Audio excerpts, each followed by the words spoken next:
வத்த குழம்புக்கு தேவையான பொருளை நம்ம வறுத்துக்கிறோம். ஃபஸ்ட்டு மிளகா,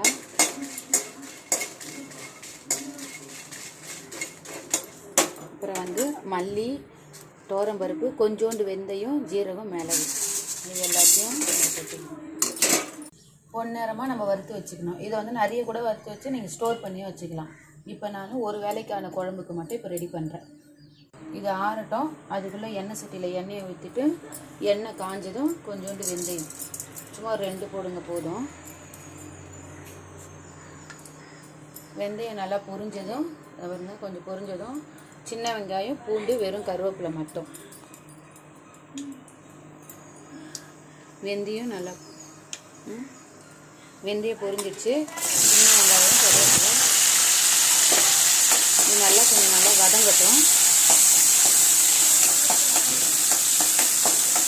சின்ன வெங்காயம் சேர்த்து வத்த குழம்பு வச்சிங்கன்னா சூப்பராக இருக்கும். நல்லா பொன்னிறமாக வதங்கட்டும்.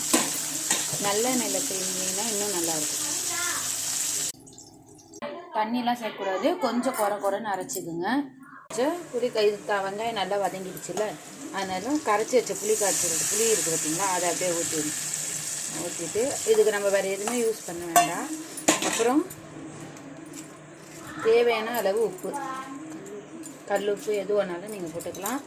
அப்புறம் 2 ஸ்பூன், நான் வந்து 2 ஸ்பூன் காரப்பொடி, சிட்டிக்கத்தூள், மஞ்சத்தூள்.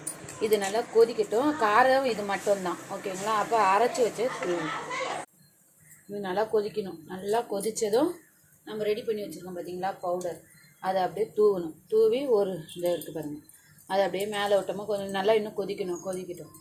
நல்லா கொதிச்சிச்சிங்களா? இப்போ பாருங்கள், இந்த நுணுக்கி வச்ச பவுடர் போட்டிங்கன்னா இதை கொஞ்சம் நல்லா இது பண்ணி விடணும். இது நல்லா கொதிக்கிட்டு எண்ணெய் மேலே பிரிஞ்சு வரணும். லாஸ்ட்டாக நாட்டு சர்க்கரையும் போட்டுக்கோங்க, இல்லைன்னா வெல்லம், நம்ம வீட்டில் என்ன இருக்கோ அதை யூஸ் பண்ணிக்கலாம். ஓகேவா?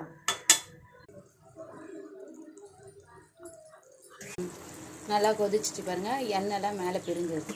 இப்போ வந்து நம்ம லேசாக கொஞ்சம் நாட்டு சர்க்கரை இல்லைன்னா வெல்லம், ஏதோ உங்கள் கிட்ட இருக்கிறத போடலாம்.